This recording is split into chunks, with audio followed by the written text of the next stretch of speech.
Opa, título forte, né? Eu também acho. Qual é a resposta pra isso? A pergunta do título? Sim, qual que é a resposta? A palavra do Senhor em Eclesiastes, o autor diz que o próprio Criador pôs em nós o anseio pela eternidade. Será que não é por isso que criam religiões e adoram deuses e criam ídolos para si, buscam maneira de se encherem com várias coisas, mas nunca tem êxito em suas tentativas e no fim o que sobra é frustração? Será que o erro é buscarem se encher com a criação e não com o Criador? Procuram pelas coisas certas em lugares errados, procuram pela verdade em lugares falsos? Por quê? Estão cegos.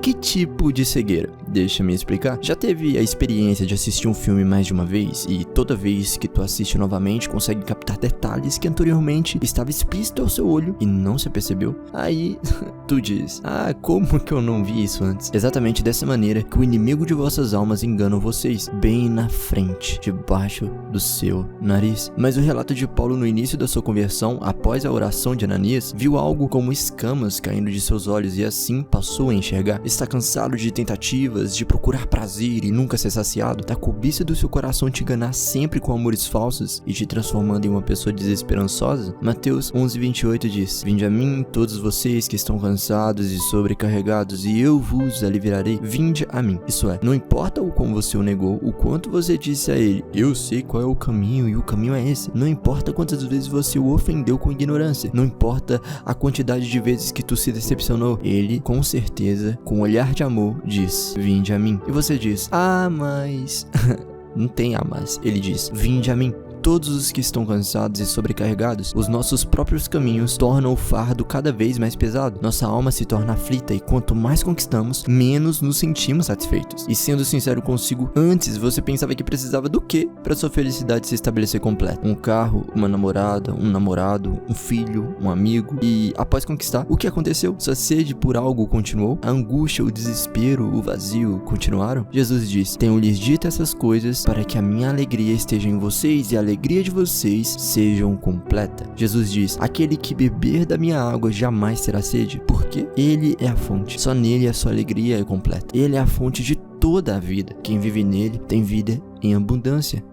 Mas a ciência moderna, quando você prova Deus, e essa prova não é no sentido filosófico, mas de se relacionar com ele, não se preocupará com nada dessas coisas. Até quando continuará assim, vivendo para si, desenfreadamente e desesperado? Salomão diz que todas essas coisas são vãs até o seu conforto. Por quê? Porque no final, o máximo que seu conforto pode te dar é tédio. Trabalho, repetição, estresse. O sol se põe da mesma forma e nasce. A gente acorda, trabalha, dorme, conquista e tudo parece exaustivo e repetitivo. A falta de Deus é exatamente a falta de brilho. Se o ser humano é criado para adorá-lo e eles o rejeitam, qual o resultado? Se a bicicleta é criada para transportar pessoas, mas não existe alguém para usá-la, então ela é inútil. Fomos criados para um propósito. Se não nos rendemos a Deus, somos inúteis, pois o nosso propósito é adorá-lo. A pergunta é: Deus precisa da nossa adoração? A resposta é não. Ele pede sua adoração não para que ele seja beneficiado, mas você mesmo. Ele não precisa de sua adoração, mas as consequências que há para aqueles que o adoram são para vivificá-los. Em outras palavras, o fabricante dos seres humanos deu um manual de instrução para o seu funcionamento correto. Há um vazio dentro de você, vazio esse que é preenchido por Jesus somente. O justo viverá pela fé e só pela fé é possível enxergá-lo, pois sem fé é impossível agradar a Deus. A terminologia enxergá-lo é o exato contexto do filme que tu vê e não se apercebe nos detalhes. Ou você até os vê, mas não é vivo em você. Não é vivo significa não tomar consciência de que está em sua frente e refletir sobre isso. Como se antes fosse uma cena sem sentido, mas depois tudo é vivo e faz sentido pra você. Ficará assim até quando? Até quando vai permitir ser enganado? Que o Senhor leve cativo todo o entendimento para torná-lo obediente a Cristo. Agora, as perguntas. Tu pensa que sabe o caminho? Ele diz: eu sou o caminho. Tu pensa que sabe a verdade? Ele diz: eu sou a verdade. Tu pensa que vive? Ele diz: eu sou a vida. E se você tem dúvidas de cada uma dessas coisas, aí estão as respostas. Em outras palavras, sabe o seu choro? As mentiras que um dia você acreditou e atribuiu credibilidade? A desesperança, o esforço inútil de se manter motivado enquanto tudo desmorona? Tudo isso é fruto da morte. E ele é vida. Ele vive. Ele é santo. Ele te consola. Ele é verdade. Ele é a água que após bebermos não temos sede. Ele é a fonte. A satisfação e felicidade completa completa está em Jesus, e pela fé tu beberá da água que ele te dá e não terá sede. Entrará pela porta que é ele e sairá e encontrará pastagem. Jamais terá fome novamente, e pela fé verá tudo o que não vê agora. Um coração quebrantado e contrito ele não desprezará. Arrependa-se e vá até ele, confesse os seus pecados. Agora a pergunta é: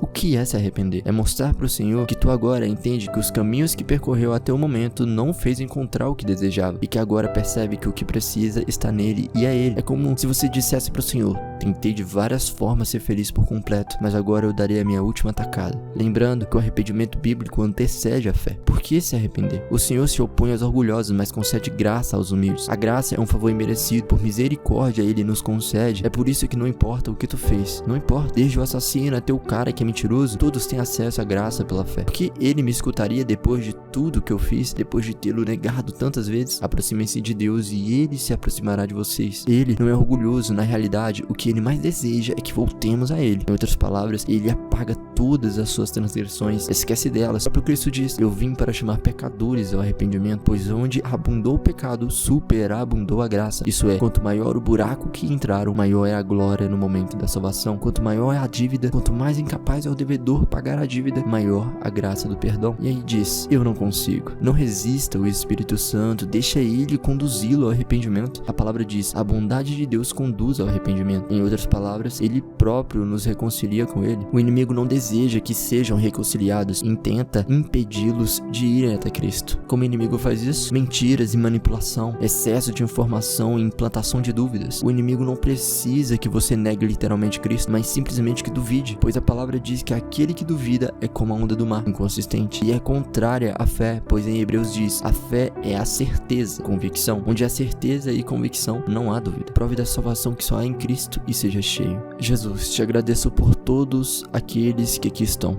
Espírito Santo, se não houver o teu toque nesse vídeo, ele não passará de um vídeo motivacional e emocional, mas cremos no teu toque, no teu mover e na tua iluminação, e por isso te agradeço. Senhor, agradeço por todos aqueles que foram conduzidos até aqui.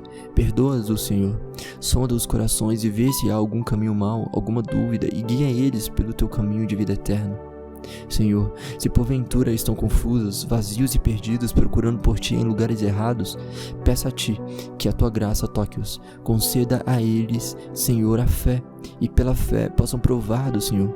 Jesus, se estão traumatizados com situações circunstanciais, coisas que machucaram eles profundamente, restaure-os. Sei que a grandeza de Sua graça e misericórdia derruba qualquer pretensão e argumento que se levanta contra o Teu conhecimento. Portanto, leve cativo todo e qualquer argumento miraculoso que tenta contra o Teu conhecimento, e leve-os cativo para torná-lo obediente a Cristo Jesus. Amém e amém.